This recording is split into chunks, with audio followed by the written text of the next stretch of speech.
राम राम जी। ज़िंदगी की किताब से में आपका स्वागत है। आज मैं आपको बताऊंगी एक ऐसी चीज़ के बारे में, उसके अंदर उपाय भी है और उसके बाद एक कहानी भी है।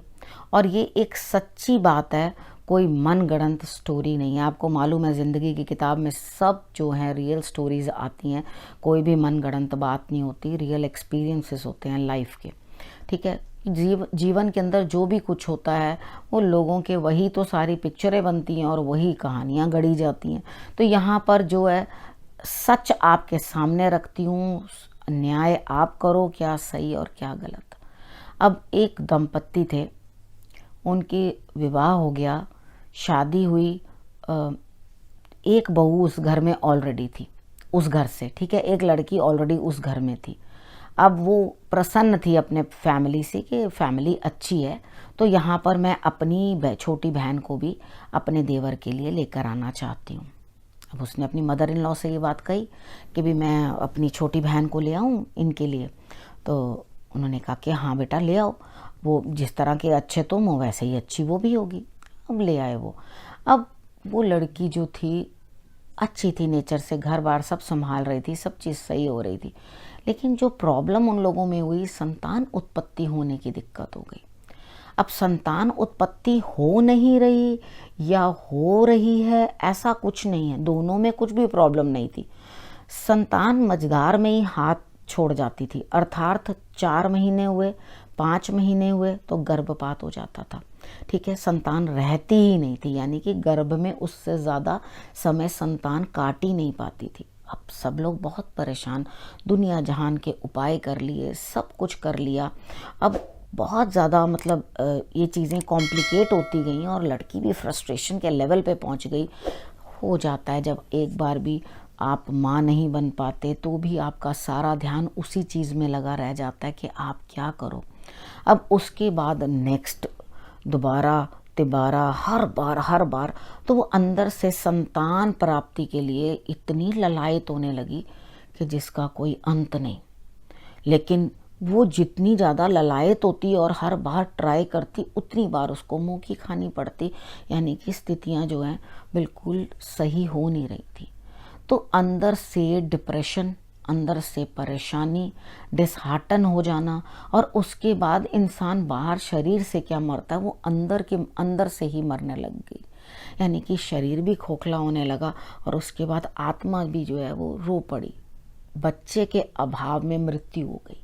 ठीक है, अब मन तरसता रहा, संतान संतान संतान संतान करते हुए ही जो है अंतिम समय आ गया, डेथ हो गई। अब बहुत लोगों ने समझाया लड़के को कि भाई दूसरी शादी कर लो, दूसरी शादी कर लो। लेकिन वो लड़का कहने लगा कि नहीं, मुझे दूसरी शादी नहीं करनी है, मेरा मन बहुत ज़्यादा उसके साथ अटैच्ड था, तो शायद मैं किसी दूसरी लेडी को वो स्थान दे नहीं पाऊँगा। अब सब बड़ों का प्रेशर, नहीं बेटा शादी कर लो, तुम्हारी उम्र ही क्या है, विवाह कर लो। अब इधर भाभी की स्वीकृति भी मिल गई, उसने भी कहा मन पे पत्थर रख के कि भाई तुम दूसरी शादी कर लो। अब समय बीतता गया तो एक लड़की जो है सामने आई और विवाह जो है उस लड़के का दोबारा से हो गया। अब यहाँ जब शादी हो गई उस लड़की की, तो उसको भी जो है थोड़ा समय निकलने के बाद जब गर्भ धारण हुआ तो उसकी बॉडी लैंग्वेज कुछ चेंज होने लगी। वो बातें ऐसे करने लगी कि जैसे पहले वाली दुल्हन करती थी। बोलती है अंदर से मेरा शादी का लहंगा निकालो, मैं वो लहंगा पहनना चाहती हूँ। उन्होंने सोचा शादी का कौन सा लहंगा, हमने तो सादी सी मंदिर में शादी करी थी, ये दूसरी शादी थी, हमने तो कोई पॉम्प एंड शो किया ही नहीं, कौन से लहंगे की बात कर रही है। वो कहती है मेरा जो लहंगा था ना शादी में वो निकालो, मुझे वो पहनना है। तो अलमारी खोलो, यहाँ पड़ा हुआ है। तो वो जो पहली लड़की का लहंगा था वो निकाला और उसको पहना। यानी कि वो आत्मा, हम लोग कितनी बात करते हैं, आत्मा इतने दिन में शरीर प्रवेश करती है, इतने दिन में ऐसा करती है, उसका नया जन्म होता है, ये होता है। तो ये क्या था, तो यहाँ पर उसने अपना लहंगा निकलवाया शादी का और पहना। कह रही है आज मैं खूब सज धज के, जबकि वो लड़की बड़ी ज़्यादा सिंपल थी कि उसको लिपस्टिक या बिंदी लगाने के लिए भी उसकी मदर इन लॉ मॉर्निंग में ये बोला करती थी कि बिंदी लगाओ बेटा, ठीक है, ये लिपस्टिक लगाओ बेटा, सिंदूर भरो बेटा, ये आपको करके रखना है मॉर्निंग में नहाते ही। तो वो कहना पड़ता था, जबकि वो पहले वाली लड़की बहुत ही ज़्यादा इन चीज़ों में मग्न रहती थी, यानी कि फैशन करने का बहुत शौक़ था। तो वो सारे पुराने कपड़े निकाल निकाल के अपने, मतलब थे तो उस आत्मा के कपड़े जो पहली की डेथ हो गई थी, वो निकाल निकाल के वो लड़की पहनने लगी। मुझे ये भी पहनना है, मुझे वो भी पहनना है। अब लहंगा पहन लिया और बेड के ऊपर जंप करना शुरू कर दिया ज़ोर ज़ोर से। मदर इन लॉ ने सबने कहा कि बेटा अभी आपको जंप नहीं करना, ठीक है, प्रेगनेंसी की आरंभिक स्टेज है, यहाँ जंप नहीं करना। नहीं, मैं तो ऐसे ही करूँगी। उन्होंने कहा इस लड़की को क्या हो गया। अच्छा, बहुत जगह बात की कि इस तरह से करने, वो कहने लगे वो जैसे ही प्रेगनेंसी हुई है ना, तो वो आत्मा जो है अंदर आ करके अपनी इच्छा पूर्ति करने की कोशिश कर रही है, क्योंकि संतान हो ही नहीं।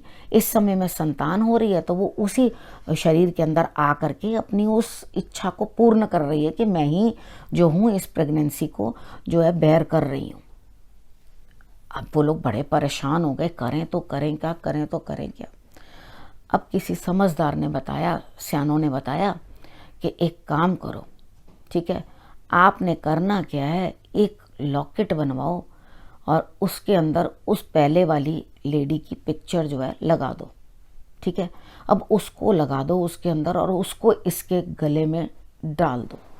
अब उन्होंने क्या किया, उसे कहते हैं सोतन मोहरा। आपने सुना कम होगा इस बारे में, आप लोगों ने आगे कभी ये चीज़ के बारे में जिक्र ही नहीं सुना होगा कि ये सोतन मोहरा चीज़ क्या होती है, ठीक है। वो उन्होंने उठाकर उसके गले में डाल दिया, उसके हाथ से प्रार्थना करवाई, पूजा करवाई कि हाथ जोड़ो इसको और इसको कहो तू ही बड़ी है, ये जो भी संतान मैं बेयर कर रही हूँ ये तेरी ही है, ठीक है। और अपने बच्चों को खुद अपने हाथ से खिलाओ, मुझे कोई दिक्कत नहीं है, मैं तो सिर्फ तुम्हारा कार्य पूर्ति करने के लिए आई हूँ। ये पूजा प्रार्थना लगातार प्रेगनेंसी के पूरे टाइम की। हर बार उसके कपड़े पहने गए, ठीक है। अब उसने अंदर से कहना बंद कर दिया कि ये पहनो या वो पहनो, दीदी करके बात की।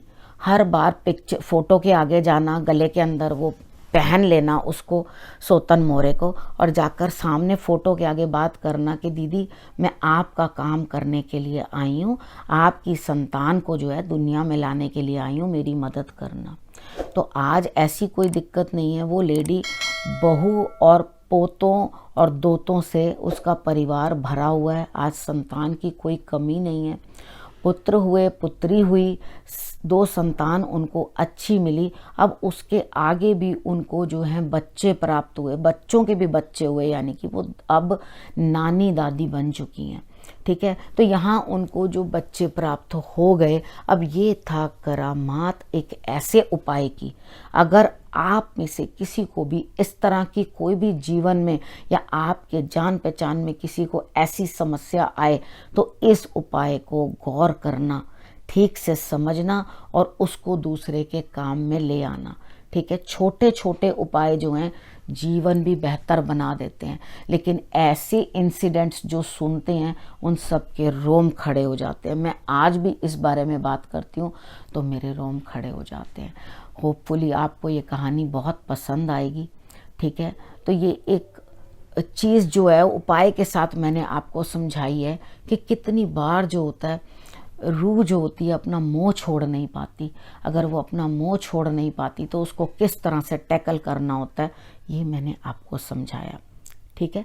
और उसके बाद आप लोग इस चीज़ को अपनी लाइफ में जब भी ज़रूरत पड़े तभी उसे इस्तेमाल कर सकते हैं, ठीक है। और कुछ पूछना हो तो आप टीम को फ़ोन कर सकते हैं, व्हाट्सएप कर सकते हैं, और उनसे पहले आप टीम को व्हाट्सएप करिए, ठीक है। वो आपको टाइम देंगे और आप टीम से जो है इस उपाय के बारे में विस्तार से जान सकते हैं, अगर इस प्रकार की आपको कोई प्रॉब्लम आ रही है तो, ठीक है। अब इस विषय को यहीं करती हूँ समाप्त। अगले विषय के साथ फिर से आपके पास आऊँगी, तब तक के लिए नमस्कार।